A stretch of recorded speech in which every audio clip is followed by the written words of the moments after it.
नमस्कार, मैं doctor Jamal A Khan, health wealth and lifestyle के चैनल में आपका स्वागत खैर मकदम। आज का टॉपिक भी मैंने बहुत सोच समझ के बनाया है आपके लिए, जो आपको बहुत अच्छी इन्फॉर्मेशन देगा, बहुत सी चीज़ें आपको क्लियर करेगा और आपकी सेहत के बारे में बात करेगा। और आपको ये समझ में इस वीडियो के बाद में आना चाहिए कि अच्छी सेहत हासिल करने के लिए जो हमें ज़रूरतें हैं उनको कैसे पूरा करना है और दवाओं का इस्तेमाल कब करना है और दवाएं क्या काम करती हैं हमारी सेहत को ठीक करने के लिए, ख़ास तौर से वज़न को ठीक करने के लिए। तो हम लोग आज की तारीख में क्या है कि जनरली हम सब कहते हैं कि मोटे हो गए, पेट बड़ा हो गया, पेट बाहर निकल आया। तो क्या परिभाषा है जिससे हमें ये पता होगा कि हम मोटे हैं? कैसे हम अपने आप को तय करेंगे कि हम मोटे की कैटेगरी में आते हैं, ओबेसिटी की कैटेगरी में आते हैं? ओबेसिटी जो होती है वो बीमारी का नाम है, उसे हम कहते हैं बीमारी है। ओवरवेट का मतलब होता है, ओवरवेट जो है वो ओबेसिटी से पहले तक होता है, उसके बाद ओबेसिटी शुरू होती है। तो ओबेसिटी को हमें हमेशा उस पर हमें अध्ययन करना है, ओबेसिटी पे हमें ध्यान देना है और हमें ओबेसिटी से ओवरवेट पे आना है और ओवरवेट से नीचे हमें वापस नॉर्मल पे आना है। ये हमारा सिद्धांत होना चाहिए।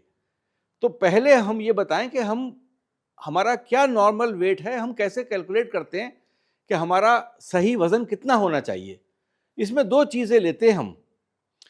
एक तो हम लेते हैं कि हमारी हाइट कितनी है, ये हमें लेना है कि हम कितने मीटर के हैं, मीटर, और हमें वज़न हमारा कितना है, हमें दूसरा चीज़ ये मालूम होना चाहिए। तो वज़न हमने ऊपर रखा, न्यूमरेटर जिसको बोलते हैं, और डिनोमिनेटर हमने नीचे रखा जो हमारी हाइट है, और हाइट को हमने गुणा कर दिया 2 से। तो हमारा जो फार्मूला निकल के आया, बीएमआई जिसको हम बोलते हैं, बॉडी मास इंडेक्स, बीएमआई, उसमें हमारा वजन है किलोग्राम में, हाइट है मीटर में और मीटर स्क्वायर है। मिसाल के तौर पे मैं 1.7 मीटर का हूं और मेरा वजन है 80 किलो, तो मुझे इस तरीके से कैलकुलेट करना है कि 80 1.7 का हो गया 3.4, क्योंकि 1.7 से गुना करना है उसको। तो 3.4 से मैं अपने 85 किलो के वजन को डिवाइड कर दूंगा, तो मुझे जो वैल्यू मिलेगी उस वैल्यू को हमें देखना है कि वो क्या आ रही है, बीएमआई की वैल्यू क्या है। तो हम अगर कहेंगे कि साहब अंडरवेट हैं तो 18.5 का हमारा आंकड़ा है। हम कहेंगे कि नॉर्मल है तो हमारा 18.5 से लेके तकरीबन 30 मान के चलिए, 18.5 से 30 का फिगर अगर आ रहा है तो आप नॉर्मल वेट के हैं, ये आपका नॉर्मल वेट है। अब हमने देखा कि ओवरवेट हैं हम, तो हम यहाँ से 25 से शुरू करेंगे और 30 तक पहुँच जाएंगे। 25 से 30 के बीच में हम जो हैं वो ओवरवेट माने जाएंगे कि हमारा वजन नॉर्मल से ज़्यादा है, बीमारी की कैटेगरी में अभी भी नहीं आते हैं। ओबेसिटी जो हम बात करते हैं बीमारी है, वो 30 से 40 किलो के बीच में, अगर आप 30 से 40 किलो नहीं, सॉरी 30 से 40 के फिगर में आ गए, चूंकि ये तो हमारा रेशियो है तो इसका हमारा कोई मापदंड नहीं है, तो 30 से 40 के बीच में आ रहे हैं तो अब हम कहेंगे हम ओबीज हैं। 40 से ऊपर सीवियरली ओबीज हो गए, तो ओबेसिटी जो है वो बीमारी है। और इसमें दूसरा एक जो पैरामीटर होता है वो हमें इंपॉर्टेंट देखना है, बेली फैट। बेली फैट जो होता है हमारा पेट, यानी जहां हमारी नाभि है, इससे कूल्हे की हड्डी से ऊपर, इसके बीच में जो हमारा एरिया है, बेली फैट इसको हम बोलते हैं, ये हमारी कितनी विड्थ है, ये हमारी जो इसका टेप से हम नापेंगे। जब टेप से हमने नापा और देखा कि हमारी जो है, मान लीजिए कि इतने हमारी इंचेस है हाइट, विड्थ है, हमारी हाइट इतने इंचेस है, तो हमेशा ये फिगर जो है हाफ से कम होना चाहिए हमारा, आधे से कम। यानी अगर मेरी हाइट है 1.7 तो हाफ कितना हो जाएगा मेरा, तकरीबन 8.85, ठीक है, और 0.9 से कम होना चाहिए ये वाली। तो अगर हमारा पेट इससे कम है तो हम ठीक ठाक रेशियो में हैं। तो दो चीज़ों के मापदंड होना चाहिए। पेट का हिंदुस्तानियों में ख़ास तौर से आपने देखा हो, इंडियंस में हमेशा हमारा पेट बढ़ जाता है। उसकी वजह यह है कि हम कार्बोहाइड्रेट्स का सेवन ज़्यादा करते हैं, कार्ब ज़्यादा खाते हैं, हम फैट ज़्यादा लेते हैं, प्रोटीन्स की मात्रा हमारे सोत्र जो है उसमें कम होती है। जो वेजिटेरियंस हैं उनके लिए भी प्रोटीन की मात्रा कम होती है। नॉन वेजिटेरियन भी जो हैं वो भी खाना स्वाद के लिए ही खाते हैं, उसमें प्रोटीन का सोत्र खाली स्वाद के लिए लेते हैं हम, ना कि हम प्रोटीन के सोर्स को लेके चलें कि हम मीट खा रहे हैं तो इतना खाएंगे कि हम उससे अपना सेवन पेट भर लें। ऐसा भी जो नॉन वेजिटेरियन है ऐसा भी नहीं करते हैं। तो वो हम लोग जैसे नॉन वेजिटेरियंस हैं वो सालन खाते हैं तो उसमें करी ज़्यादा खाते हैं, रोटी खाते हैं, चावल से खाते हैं, तो मिला मिलू के कार्बोहाइड्रेट फिर भी ज़्यादा ही हो जाते हैं। तो हमारे जितने भी पेट हैं वो बड़े हो जाते हैं, इंक्लूडिंग मी। मैं अपने आप को भी यही कहूँगा कि मैं भी ओवरवेट की कैटेगरी में आता हूँ, ओबीस नहीं हूँ तो ओवरवेट तो हुई। क्यों इस चीज़ पे ध्यान देते हैं? हमारा क्या मकसद है कि हम क्यों चाहते हैं कि हमारा वेट ठीक हो? इस वेट के साथ साथ एक बात और मैं भूल गया जो बताना बहुत ज़रूरी है। 2 तरीके का हमारा वज़न होता है। एक हम दिख रहे मोटे हैं, एक हम नॉर्मल तो हैं, लेकिन हमारा जो हमारे ऑर्गन्स हैं, उनके चारों तरफ हमारी चर्बी ज़्यादा है, जिसको हम उस कैटेगरी में भी बोलते हैं फैटी लीवर है। फैटी लीवर की बात भी आपने सुना होगा, अक्सर होती है। तो फैटी लीवर एक एग्जाम्पल है कि जहाँ चर्बी हम पे चढ़ गई अंदर, दिखने में हम ठीक ठाक हैं, लेकिन हमारे ऑर्गन्स का फैट बहुत ज़्यादा है, उसको भी हमें कम करना होता है। उसको कम करने के तरीके भी मैं आपको आगे बता रहा हूँ। अच्छा, ये क्या वजह है, हमें क्यों पेट पे ध्यान देना है, वज़न पे? एक तो डायबिटीज़ से एसोसिएटेड है वज़न। जब वज़न बढ़ेगा तो डायबिटीज़ का परसेंटेज उस पॉपुलेशन में बढ़ जाएगी जहाँ वज़न प्रोपोर्शनेटली बड़ा होगा। दूसरा, ब्लड प्रेशर की प्रॉब्लम हो जाती है। तीसरा, हार्ट की प्रॉब्लम हो जाती है। दिल की बीमारियां भी वहीं होती हैं, चूँकि एथेरोस्क्लेरोसिस होता है। जो हमारे हार्ट के जो वेसल्स हैं, वो वेसल्स में भी फैट डिपॉजिशन हो जाता है। तो फैट डिपॉजिशन होने से उनकी कैपेसिटी ब्लड कलेक्ट को ले जाने की हार्ट से और ब्लड को वापस ले जाने की हार्ट से कम हो जाती है। तो ज़्यादा हार्ट को पंप करना पड़ता है, बिकॉज उसे तो पंप करना ही है। तो अगर वो मोटी वेसल्स होंगी हमारी, मोटापे की वजह से मोटी हो गई वेसल्स हमारी, तो हमारा पंपिंग एक्शन बढ़ जाएगा, क्योंकि इन्वर्सली रिलेटेड होता है। जितनी लाइट वेसल्स होंगी उतना हार्ट आराम से पंप करेगा, तो हार्ट की प्रॉब्लम्स वहाँ बढ़ जाती हैं। फैटी लीवर तो मैंने बता ही दिया। और कैंसर भी काफ़ी हद तक ओबेसिटी के साथ माना गया है। मैंने लास्ट वीडियो में बताया था, इन्फ्लेमेशन, ओबेसिटी, ये सब चीज़ें एक रिलेटेड हैं। तो कैंसर भी कुछ ना कुछ म्यूटेशन की वजह से कैंसर होने की संभावना भी हमें बढ़ जाती है वज़न होने से। तो ये चीज़ें मुझे मुख्य रूप से आपसे पहले डिस्कस करना है, अगले चैप्टर पे आने के लिए, कि हम बहुत दिन से कोशिश कर रहे हैं, हम व्यायाम भी करते हैं, हम मकसद ये कि अपने डाइट पे भी कंट्रोल करते हैं, लेकिन क्या है कि डाइटरी इनटेक जो है वो हमारा कुछ लोगों का हैबिट होता है। यानी मुझे गम है तब भी मैं ज़्यादा खाना खाऊंगा, मुझे खुशी है तब भी मैं ज़्यादा खाना खाऊंगा, मूड ठीक करने को भी खाना खाऊंगा ज़्यादा, मूड खुश हो गया तब भी सेलिब्रेट करने को खाना खाऊंगा। हर सूरत में मैं खाना ज़्यादा खाऊंगा।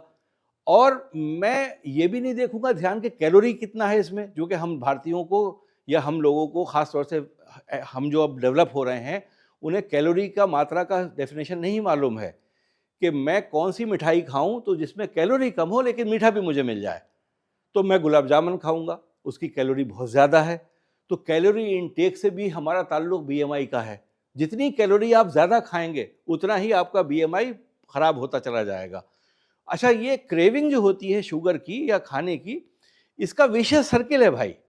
विशेष सर्किल क्या होता है कि आदत हो जाती है हमारी, हमें चाहिए ही चाहिए खाना खाना बीच में। हम उस वक्त खाना खाते वक्त तो तय करेंगे कि हमें 2 रोटी खाना है या सिर्फ चावल खाना है, लेकिन उन 2 खानों के बीच में हम बहुत बार चीज़ें खाएंगे, स्नैक्स बहुत से लेके। फिर रात को सोते वक्त अगर हमने खाना खाया 7-8 बजे, तो हम सो रहे हैं 12-1 बजे, तो हम बीच में कई मील्स और ले लेंगे खाने के बाद में। भाई मिठाई का डब्बा खोल लो, मिठाई खा लेते हैं, मूंगफली खा लेते हैं, गुड़ खा लेते हैं, ये चीज़ें हम साल्टेड पीनट्स खाएंगे। खाली मूंगफली ऐसे नहीं खाएंगे, मूंगफली भी साल्टेड होगी। अगर आप छील छील के मूंगफली खाएं तो आज की तारीख में कौन छील रहा है? छिली छिलाई मूंगफली आ रही हैं, आप खा रहे हैं। तो ये बातें हैं, इनको समझना हमें बहुत ज़रूरी है कि हम जो ओवरवेट हैं वो हमें ब्रेन बराबर वो दे रही है, संदेश दे रही है कि खाओ ज़्यादा, खाओ खाओ ज़्यादा। अगले पेज पे मैं आपको समझाना चाहता हूँ कि साइंस क्या है ज़्यादा खाने का। अब हम बारीकी पे आते हैं। जो दूसरा पेज मैंने आपके सामने लगाया है, ये GLP-1 ग्लूकागन लाइक पेप्टाइड बोलते हैं। ये एक हार्मोन रिलीज होता है स्मॉल इंटेस्टीन से, और स्मॉल इंटेस्टीन का छोटी आंत। जब खाना हम खाते हैं तो खाना स्टमक में जाता है, उसके बाद ये आंत में जाना शुरू करता है खाना, और इस आंत में जैसे खाना पहुंचता है तो आंत संदेशा देती है, इस GLP-1 रिलीज करती है, और ये जाके ब्रेन को 2 से 3 मिनट में पहुंच जाता है ब्रेन के अंदर। कमाल की चीज़ है।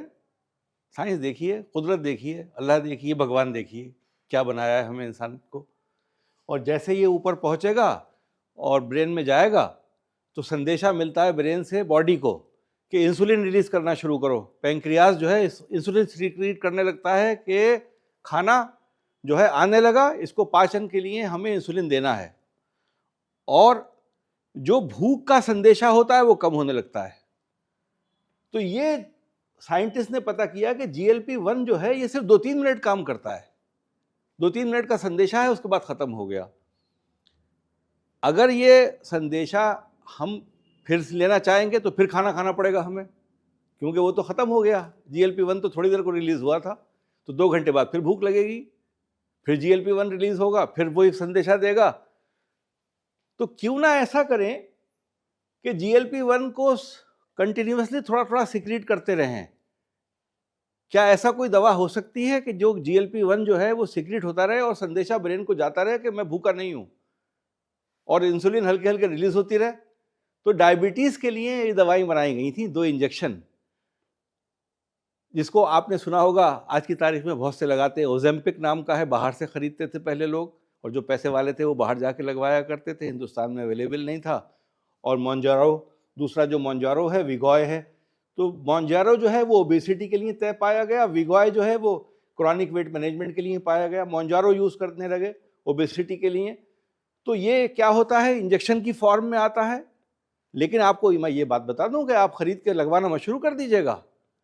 ये आपको सिर्फ इंफॉर्मेशन देने के लिए किया जा रहा है कि इन इंजेक्शंस का क्या रोल है, ये क्या काम करते हैं। तो जब हमें ब्रेन में संदेशा ये रहेगा खाना हमें नहीं खाना है, हमारा पेट भरा हुआ है, तो हम खाना 12 घंटे तक नहीं खाएंगे। उस बीच में क्या होगा, इंसुलिन तो है जिस्म के अंदर, इंसुलिन रिलीज हो रही है, तो वो फैट को आपके घुलाएगी, चर्बी घुलना शुरू होगी और वेट लॉस वहां से शुरू होगा।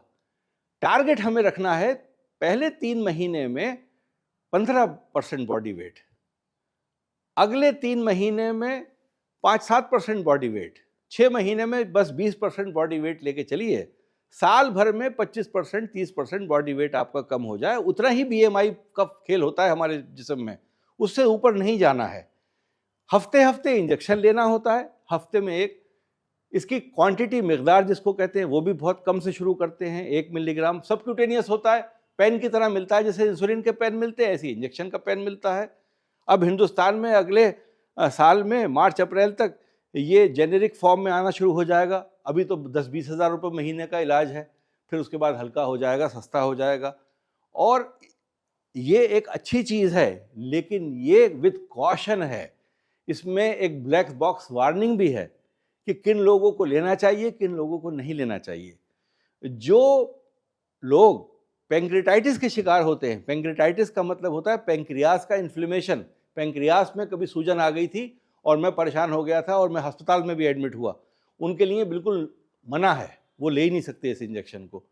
दूसरा, जिनको आंखों की प्रॉब्लम है, वो आपका ऑप्थेल्मोलॉजिस्ट जो आई का डॉक्टर है वो बताएगा कि आपको आंख के हिसाब से आपकी ठीक है, उसके पास कुछ जांचें ऐसी हैं जो ये बताएगा कि आपकी आंखें बिल्कुल सही हैं, तब आप ले सकते हैं।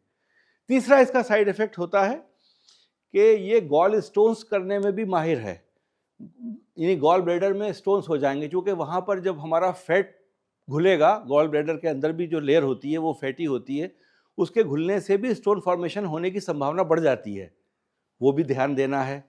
किडनी की प्रॉब्लम पे भी ध्यान देना है कि गुर्दे इस काबिल भी हैं कि हमारी निकासी सही कर रहे हैं, जो हम वेस्ट प्रोड्यूस कर रहे हैं एक्स्ट्रा फालतू, क्या उसको भी हमारा निकालने का रास्ता है सही, तो वो कॉशन है। तो कॉशन के साथ लेकिन काम बहुत अच्छा कर रहा है। आपने बहुत सेलिब्रिटीज़ को देखा होगा, आप तो टीवी देखते हैं, इंटरनेट देखते हैं, कि सेलिब्रिटी थे, उन्होंने कहा साहब मैंने तो अपनी स्ट्रिक्ट डाइट कर ली, मैंने जिम जाना शुरू कर दिया। ये नहीं बताया इंजेक्शन भी ले रहे थे, इस बात को खा गए। जो असली बात थी वो खा गए। वो तो पहले भी कर रहे थे 20 साल पहले, लेकिन नहीं हो रहा था, मोटे हो जाते थे। यहाँ पर उन्होंने इंजेक्शन लिया, चूंकि भारत में अभी अप्रूव नहीं था, बाहर जाके ले लिया। आप भारतीयों ने देखा, वाह भाई वाह कितने अच्छे हो गए, हम भी ऐसी डाइट क्यों नहीं ले लें, ऐसी डाइट। लेकिन ऐसी डाइट है कहाँ, क्योंकि ब्रेन में तो संदेश आपको जा ही रहा है कि आप खाना खाइए। जो लोग व्रत रखते हैं उनके लिए कितना मुश्किल है 1-2 दिन व्रत रखना। जो मुसलमान रोज़े रखते हैं उनके लिए कितना मुश्किल है, रोज़ा हमेशा थोड़ी रखते हैं लोग, इसीलिए नहीं रखते कि लेकिन जब नॉर्मल रोज़ा है, आपको संदेशी ब्रेन ये दे रहा है कि आप पेट भरा हुआ है आपका, ज़रूरत नहीं है, तो बहुत अच्छा। इससे पहले लोग कितने परेशान थे, आप सोचिए, इंजेक्शन नहीं आए थे तो बैरियाट्रिक सर्जरी करते थे, स्टमक की कैपेसिटी को छोटा कर देते थे और लोग दुबले हो जाते थे, और दुबले होने के बाद में दुबले हुए और फिर से वो 1-2 साल बाद फिर मोटे होना शुरू हो जाते थे। ऐसे भी मैंने मरीज़ देखे हैं जिन्होंने 25 किलो वज़न कम कर लिया और फिर 25 किलो बढ़ गए। तो वो एक बड़ी मुश्किल सर्जरी है। एक तो आप मोटे हैं, चर्बी बहुत है, फिर आप ऑपरेशन करा रहे हैं अपना, और ऑपरेशन करा के फिर आप ठीक हो रहे हैं और फिर दोबारा मोटे हो जा रहे हैं। तो ये इंजेक्शन जो है उसका रिप्लेसमेंट एक तरीके से है बैरियाट्रिक सर्जरी का, कि आप सर्जरी नहीं कराइए, एंडोक्राइनोलॉजिस्ट से अपने मिलिए। एंडोक्राइनोलॉजिस्ट वो होते हैं जो ख़ास तौर से आप समझिए कि थायराइड के डॉक्टर होते हैं या आपकी डायबिटीज़ के डॉक्टर्स होते हैं, उनके हाथ में ये आर्म है, वो इसके सही मानने वाले जानने वाले हैं, उन्हीं के थ्रू इलाज कराइए। मेरी सिर्फ आपसे क्यों मैं आपके साथ जुड़ता हूँ कि आप मेरी बात सुनते हैं, आपकी समझ में आती है। डॉक्टर्स जब बात करते हैं तो कॉमन मैन से ऊपर चली जाती है। मैंने पढ़ा लिखा ही कम है, मैं इतना ही डॉक्टर हूँ कि जितना आपको समझा सकूँ। मैं इतना ज़्यादा मैंने इल्म हासिल नहीं किया कि मैं किताबी कीड़ा हो जाऊँ और मैं पढ़ता रहूँ और बोलता रहूँ और आपको लगे कि यार ये तो कहाँ से कहाँ पहुँच गए, यहाँ तो हमें मज़ा ही नहीं आ रहा है। कॉमन मैन की लैंग्वेज बोलना ज़रूरी है मेरे लिए, वो मैं समझाता हूँ आपको। इसी से आप लोग मुझे सुनते हैं और दूसरों में शेयर भी करते हैं और अप्रिशिएट करते हैं लोग।